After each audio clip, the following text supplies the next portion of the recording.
Cara mengatur keuangan pribadi dengan model 70-10-10-10. Pernahkah Anda mengenal istilah 70-10-10-10 budgeting model?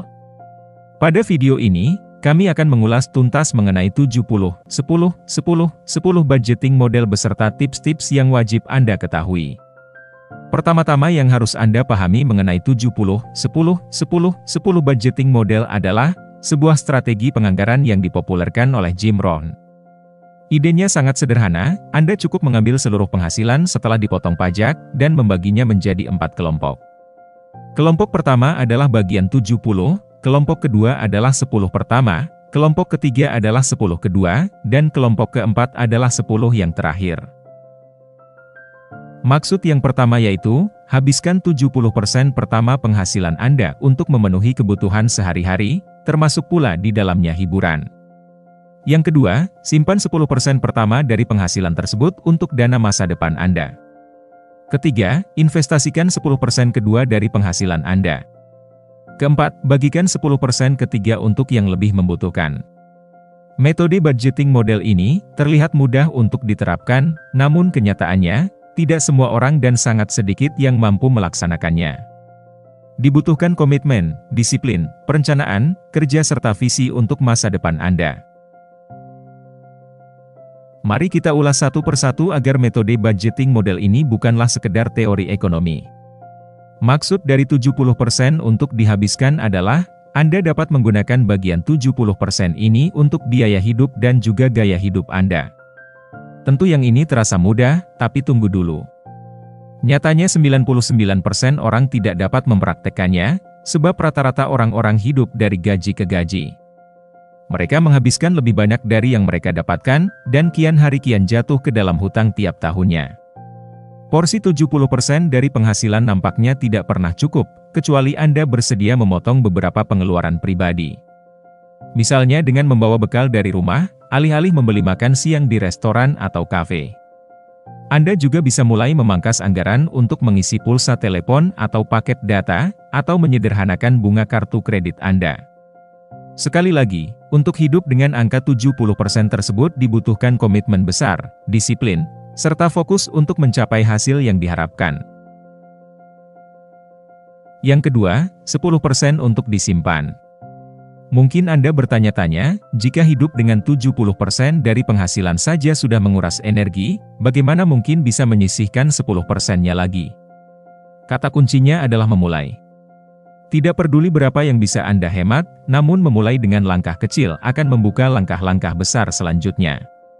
Misalnya saja, jika penghasilan Anda adalah 3 juta per bulan, maka Anda tidak harus mulai menghemat 300.000, jika memang itu terlalu berat, Anda bisa memulai dengan menabung 200.000, atau bahkan 100.000. Berapapun itu akan sangat berarti untuk langkah selanjutnya. Yang ketiga, 10% untuk investasi. Sebagian besar dari masyarakat kita nampaknya masih asing dengan kata investasi, utamanya kalangan menengah ke bawah. Dan jika Anda salah satu dari mereka, maka mulai sekarang ubahlah persepsi tersebut. Anda bisa mulai belajar menyisihkan 10% selanjutnya dari penghasilan bulanan Anda untuk berinvestasi. Investasi tidak harus untuk sesuatu yang besar, semisal membeli properti atau ikut dalam bursa saham. Modal 10% tersebut bisa Anda pakai untuk ide bisnis online yang kini sedang populer, atau investasikan dengan membeli buku-buku terbaik yang bisa membangun karakter Anda. Atau Anda juga bisa mengikuti beberapa seminar bisnis dan pengembangan diri. Sederhana, namun kami yakin hal tersebut bisa berdampak besar dan mengubah gaya hidup Anda. Kini Anda pun semakin dekat dengan metode budgeting ini. Yang keempat adalah, 10% untuk dibagikan. Tidak semua orang senang dengan ide ini, dan tidak semua orang mampu menjalankannya dengan sepenuh hati. Mungkin yang ada di benak kita saat mendengar kata berbagi adalah, bagaimana mungkin saya bisa berbagi jika saya masih kekurangan? Prinsipnya sama dengan berhemat atau menyimpan. Yang Anda butuhkan adalah keberanian untuk memulai. Awali dengan hal-hal kecil dan sederhana yang bisa Anda kerjakan untuk orang lain di sekitar Anda. Lama-lama hal itu akan menjadi kebiasaan dan membuat Anda ketagihan untuk melakukannya. Percayalah, semakin Anda memberi, maka Anda akan semakin banyak menerima. Di samping itu, ada kepuasan batin saat melihat orang yang Anda tolong hidupnya menjadi lebih baik. Kunjungi beberapa panti asuhan atau panti jompo. Hal tersebut akan mengubah perspektif hidup dan membantu Anda untuk lebih bersyukur.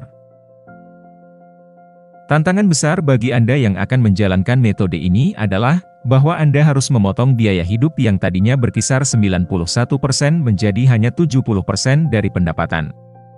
Dengan kata lain, ada jarak 23% dari pengeluaran sehari-hari untuk dapat mewujudkan ide ini. Namun jangan menyerah. Ada sejumlah tips yang bisa dipraktekkan untuk membantu Anda mewujudkan metode model ini. Jika diperlukan, pindahlah dari rumah mewah atau apartemen besar Anda saat ini dan milikilah rumah yang lebih kecil atau lebih sederhana. Hasil penjualan rumah atau selisih dari menyewa apartemen bisa digunakan untuk melunasi hutang. Kedua, cari rumah yang lebih dekat dengan tempat Anda bekerja. Tentu ini akan sangat membantu dalam menghemat biaya transportasi. Ketiga, tinggalkan kendaraan pribadi dan beralihlah ke moda transportasi umum yang lebih hemat, atau Anda bisa mulai menggunakan sepeda untuk pergi ke kantor atau berbelanja. Keuntungan ganda yang akan Anda dapatkan adalah gaya hidup yang lebih sehat. Keempat, selalu siapkan makanan dari rumah. Hindari menghabiskan waktu di kafe-kafe yang hanya akan membakar uang Anda. Metode budgeting berikut ini adalah sebuah ide perbaikan ekonomi yang sangat tepat diterapkan di masyarakat modern. Tantangannya adalah maukah Anda mengambil tindakan dan mulai melakukan perubahan besar tersebut.